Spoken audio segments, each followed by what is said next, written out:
I'm a child of God. That is where my identity needs to come from. Because at the end of the day, golf can get taken away from me. My job, whatever, that can all disappear overnight. But what is there to hold on to that's not?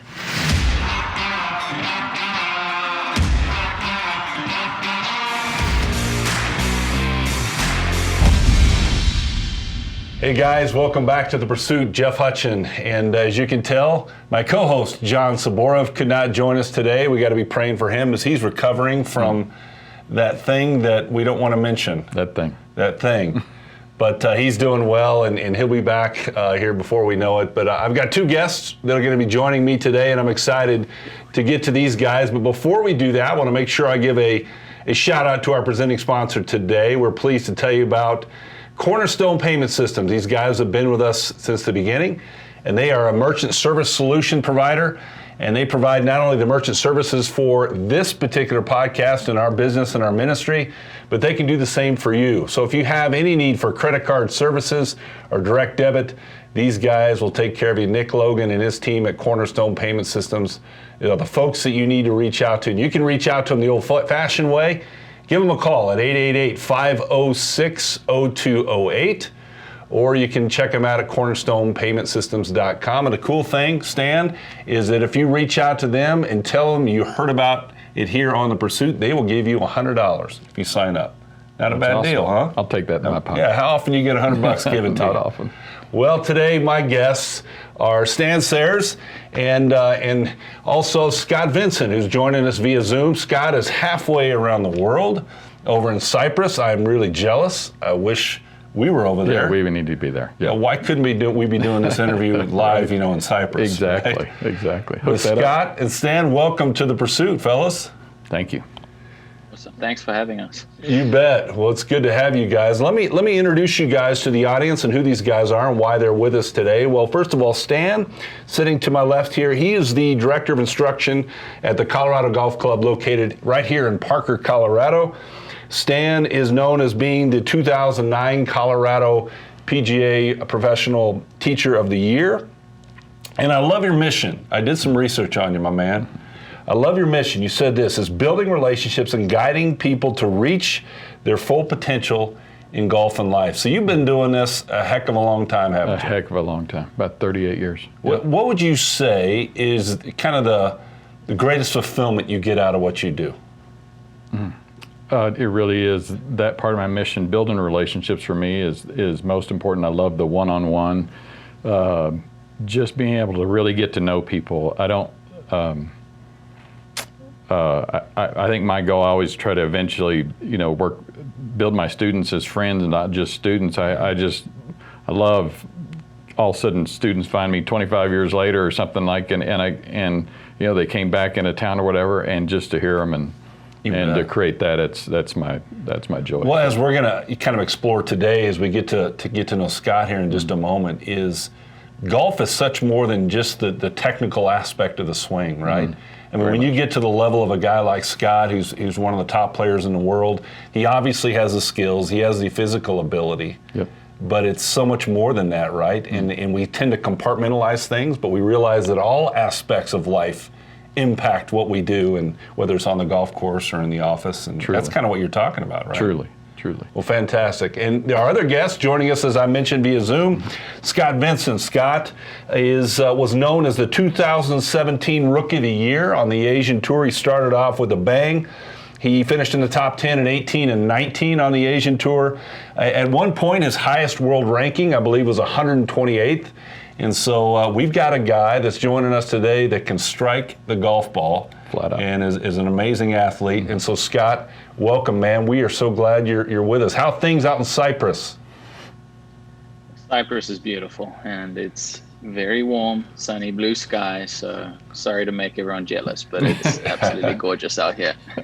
and not only that, you got to play, or you're playing in back-to-back events right now, so that's nice. Saves a little bit on your travel costs, and you get to spend a little extra time out there.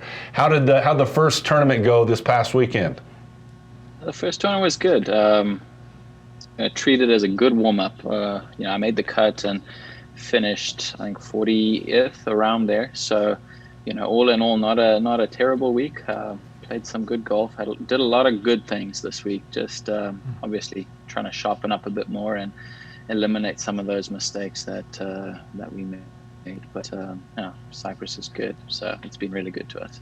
My guess is that as a professional golfer, Stan, you can speak to this too, that anytime you make the cut, it's usually a pretty good weekend. It's a good weekend. It keeps that attitude going. I think you always remember, Scott, you made, I can't even think of the number, how many cuts in a row that Justin Rose missed. It was an enormous amount for a long time, and he just kept plowing. And he is, he's a great player. Yeah. And so, trying to do this, and Scott and I have made some changes and trying to go work those changes and play and still make a living. It's kudos to him. It's good. You bet. So you mentioned that you guys are making some changes. You just became Scott's swing coach here just recently. How did that come about? How did that relationship develop? Well, I'll let Scott speak to it also, but I think for the both of us, we it's interesting because his wife is from here, and then they moved here and they were spending a lot of time here. And because a week every several months here and which there. Which is considered a long time for somebody on because tour, he's back out halfway around the world. Yeah. But, for being halfway around the world, they didn't really need to come here and just have a car. So Scott and I I wasn't too far from him. So we'd actually meet up at Chick-fil-A and drive to and then drive out to Colorado Golf Club. So we spent a lot of time in the car, a lot of time on the golf course just talking and sharing thoughts. But mostly our first interaction was really about Christ, and that we go to Red Rocks Church, and that's where it started. And you were just doing a little caddying here and there for him, and just kind of just once for that, but we were just friends, just chatting. Yeah, caddied for him last year one time. But that's fantastic. Well, Scott, why don't you let's just back up a little bit. Talk to us a little bit about how you got started in the game. Was this something that your family always did, or how did you come about getting involved? So my dad is obviously a good sportsman, and so that's kind of how I picked up on golf. He took me with him to the golf course, and that's where I first, had that initial meeting with the game, and it was awesome. Loved it, just absolutely loved it. But at the same time, Zimbabwe is such a big sporting community, and so I played a lot of other sports, but golf always stuck out for me as the one that I, felt this draw towards. There was just something about it that I just got hooked on, and it all started with that, and progressed on to some of the amateur stuff in Zimbabwe. Very fortunate that there was a guy, a coach called Roger Bayless, who basically took me under his wing and would give me free golf lessons, take me to tournaments, a very selfless person, and I think a lot of golfers from Zimbabwe would, praise him very highly for what he did for the game. And I was one of his students, and, he had a huge role to play in my golf career and where it started and where it got to. So, I was very blessed to grow up in Zimbabwe, where we have some of the best weather all year round. So we got to play almost 365 days of the year. So weather was never an issue. It just kind of took off from there, and next thing I knew, I was on my way to the States to start university. So there are a lot of fantastic golfers that come from that area of the world. Who are some of the guys that you kind of try to model your game after, you grew up watching, that really inspired you? Yeah, just being from down there, a lot of the South African guys stood out. Ernie Els, just the way that he swung, that was a huge reference for my coach. Nice and easy, like the way Ernie swung it. I was a little too young to watch Nick Price, who was, world number one from Zimbabwe, but got to know him as I got to college and all that, and he's been an awesome person to just kind of bounce some ideas off of. But for the most part, it was a lot of the South African players, and obviously Tiger Woods, being the best in the world and arguably the best in my era. He was just fun and exciting to watch as a golfer. You bet. You know, it makes me feel really old when he talks about Nick Price and how he wasn't able to watch Nick play. Right. It seems like to me he was playing on the tour just yesterday, but it kind of hurts a little bit. Yeah, for sure. I think I'm really close to his age. So Scott, yes. you need to be a little more sensitive to us. I'll work on that. No, that's fantastic. No, amazing golfers that came out of that part of the world, absolutely. But one thing I want to get to, Scott, is the faith aspect of what we do and what you're doing there out on the tour. Talk just briefly about your faith journey. How did you come to know the Lord, and when did you really begin to walk with Jesus? I mean, growing up, I was involved in a youth group, and initially it was just cool guys to hang out with and an alternative to going out and maybe get involved in some things that I didn't really want to get involved in. And so that's just kind of how it started. And through that is where I heard about Jesus and the story of Jesus. But, you know, it didn't really become my own initially. It probably took, when I got to college, is when I was really asked those deeper questions, like, why do you believe in that? And like having to come up with an answer. And that's where I got involved with an organization called Athletes in Action.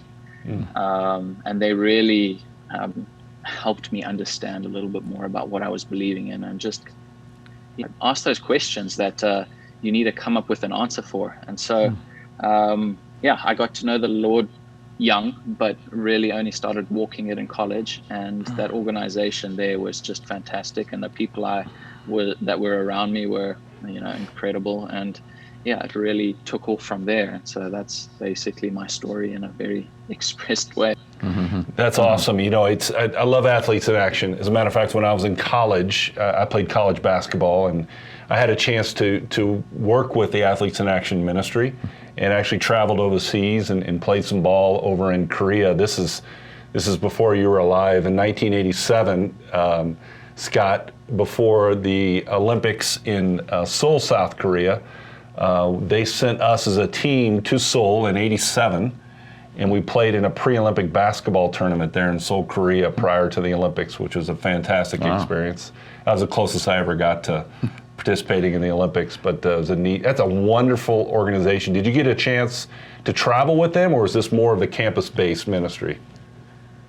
They had a few options to travel with, but my summers were I had so many tournaments going on, and never really took the time to jump at one of those. But my wife was involved as well, and she did take them up on one of their trips down to Brazil, or something similar to that, with a Christian organization, because she was a soccer player. So she played a bit of soccer while the World Cup was going on, and, you know, got involved with that, which was awesome. She loved That's fantastic. Yeah.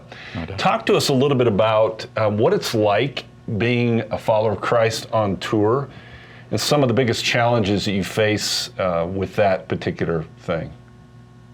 Yeah, I mean, just easily one of the hardest things is just not having that fellowship and that group of guys around you each week that you know, you're doing life with.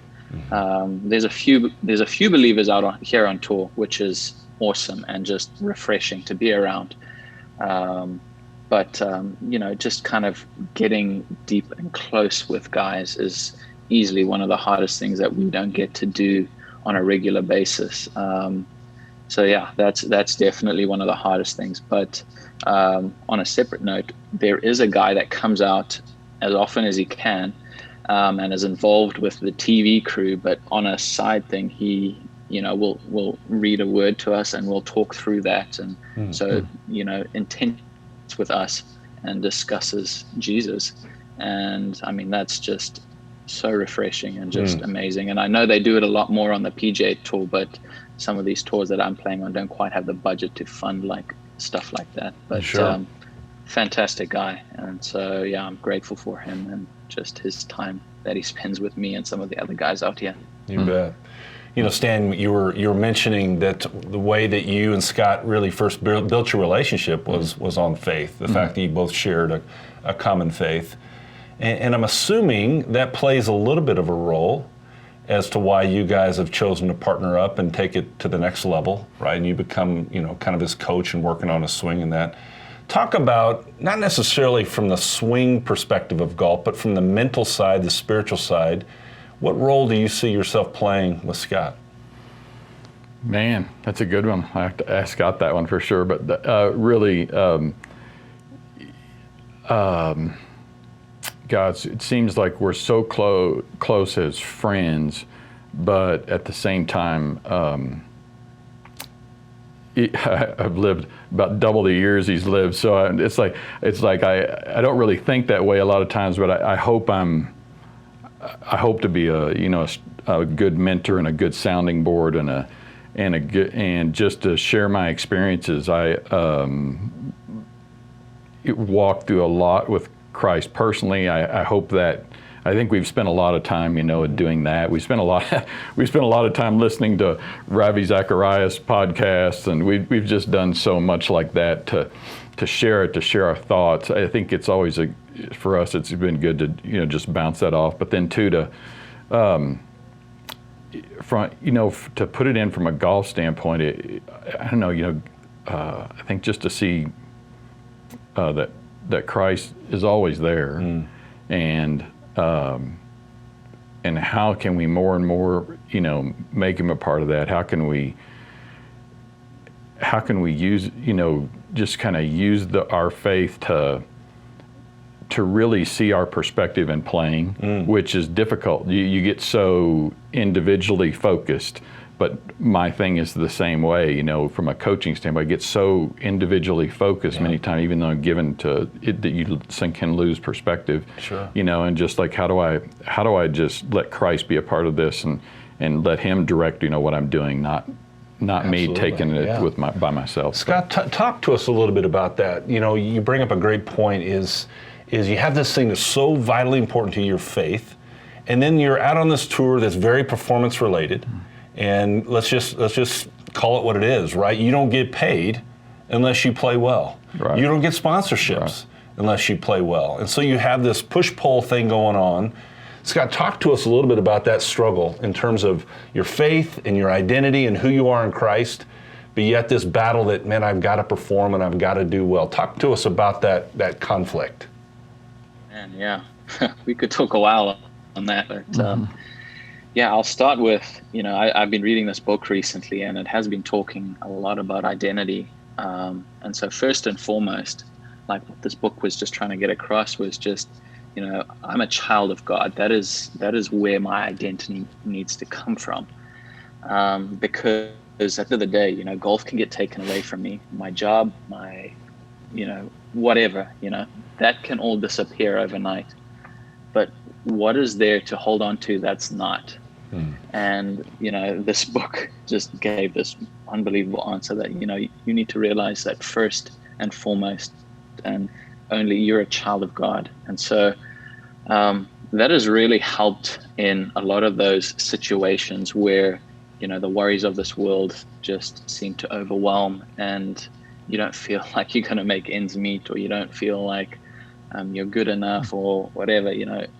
Ultimately, I'm a child of God, and I'm trying to walk that way, and hopefully bring glory to him through that, and let him take care of the rest. I do the work, I put in the hours, I do everything on paper that I'm supposed to be doing, and Stan and I bounce ideas off and try and bring in certain people that we think are going to add value to the team and all this. But ultimately it comes down to God and what he has planned for my life. And my career thus far has in my eyes been subpar, to use a golf term. I've finished second like more so often, and I've had so many close calls, and it's almost becoming a little bit of a joke with people, like, oh, Scott second again. But at the end of the day, that's okay, because I've got Jesus, and I know where I'm going, after this life. And so if that's what God wants me to do, that's fine. I've over the years, I've kind of figured out that I need to be okay with that. He's got plans for me, and everything good comes from him. So, sorry, jumping around here a bit, but at the end of the day, my identity is I'm a child of God. No, I think we can all relate to that. You know, whether you're a professional athlete that's obviously very performance related in terms of your pay, to a guy that works in the office, to a housewife or a working mother, whatever it might be, we all kind of fall and can fall into this trap of performance related connection to our identity, right? And it's just such a challenge that we all face out there. And it sounds like, Scott, you've got a pretty decent handle on that. I'm sure that's something you have to constantly remind him of as we're working through and as we don't finish like we wish we could in a tournament. Why don't you talk a little bit about that? I think it's not only maybe reminding Scott, it's reminding my own self, you know, it's constantly.